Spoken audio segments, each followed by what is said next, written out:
इस वीडियो को शुरू करने से पहले कुछ लाइंस मैं आपको सुनाना चाहूँगा। लोहा जितना तपता है उतनी ही ताकत भरता है। सोने को जितनी आग लगे उतना ही प्रखर निखरता है। सूरज जैसा बनना है तो सूरज जैसा जलना होगा। नदियों सा आदर पाना है तो पर्वत छोड़ निकलना होगा। टीनेज या फिर ये कहें कि स्टूडेंट लाइफ, वो पल जब लोहा तपता है और सोने को आग लगती है।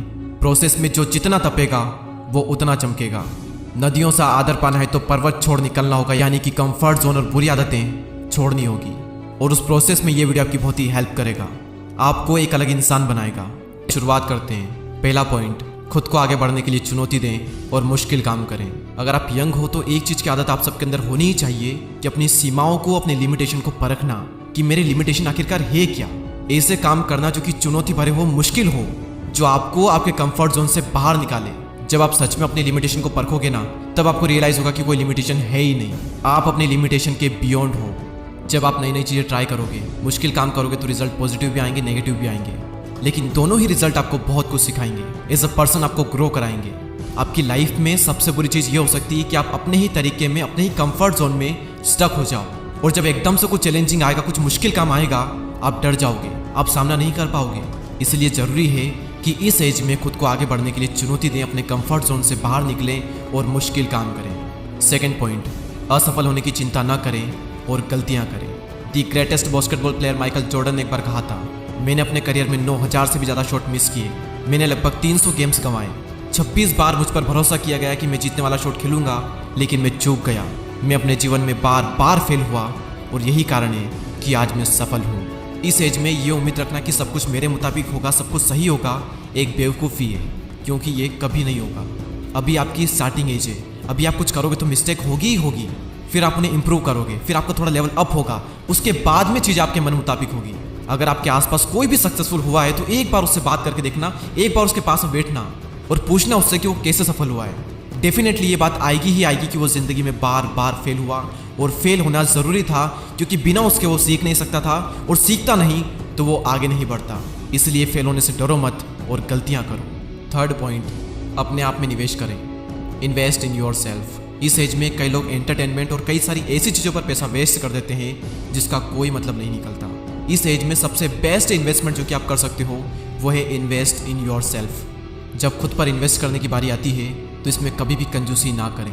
आप अपने अकॉर्डिंग किसी भी कोर्स में, किसी भी स्किल को सीखने में इन्वेस्ट कर सकते हैं, लेकिन अगर आप मुझसे पूछोगे तो एक ऐसी स्किल है जिसमें लाखों करोड़ों इंडियंस मात खा रहे हैं, और मैं आपको रिकमेंड करूंगा कि सबसे पहले आप इसी चीज़ पर काम करना स्टार्ट करें, और वो है फ्लुएंटली इंग्लिश न बोल पाना।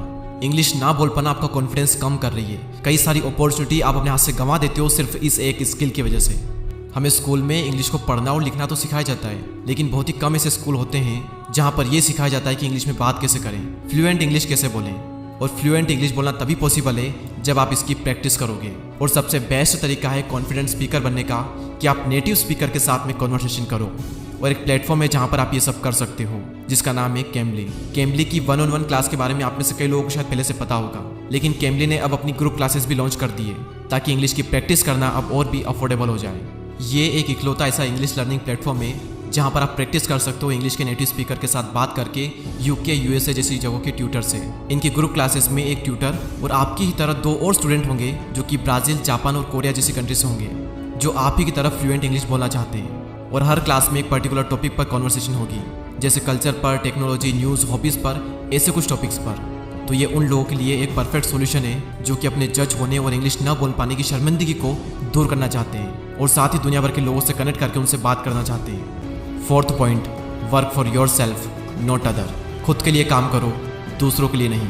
और दूसरों में आपके माता पिता भी आते हैं। काम चाहे जो भी हो, एंड में आपको सेल्फ सेटिस्फेक्शन मिल रहा है या फिर नहीं मिल रहा है, वो मैटर करता है। आपका काम आपने चूज़ किया है या फिर आप पर थोपा गया है। दुनिया में हर इंसान को अपना काम खुद चूज़ करने का अधिकार है, और उसे करना भी चाहिए। माँ बाप का काम सलाह देना है, चॉइस हमेशा आपकी होनी चाहिए। अपने लिए काम करो, दूसरों के लिए नहीं। नंबर 5, आप क्या कंट्रोल कर सकते हैं इस पर फोकस करो। जो आप कंट्रोल नहीं कर सकते उसके बारे में चिंता मत करो।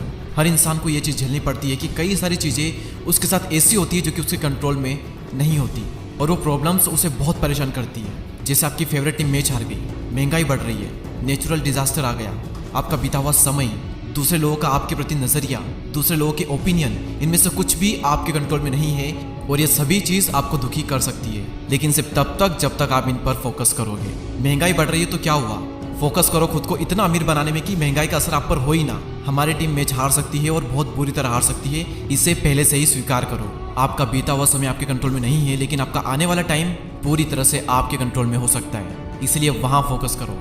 लाइफ में अभी आपके साथ में जो भी चीज़ें गलत हो रही है उसे नेचर की एक प्रोसेस मानकर स्वीकार करो और धन्यवाद करो। और जिस जिस चीज़ पर आपका कंट्रोल है अपनी पूरी जान लगा दो उन चीज़ों को बेहतर बनाने में। वीडियो अगर पसंद आया हो तो लाइक ज़रूर करें, और आप सबके प्यार भरे कमेंट्स का मुझे बेसब्री से इंतज़ार है। और अगर अभी तक आप इस कम्युनिटी का पार्ट नहीं बने हैं तो सब्सक्राइब करके बेल आइकन को प्रेस करें। मैं आपसे मिलूंगा अगले वीडियो में, तब तक के लिए जय हिंद, जय भारत।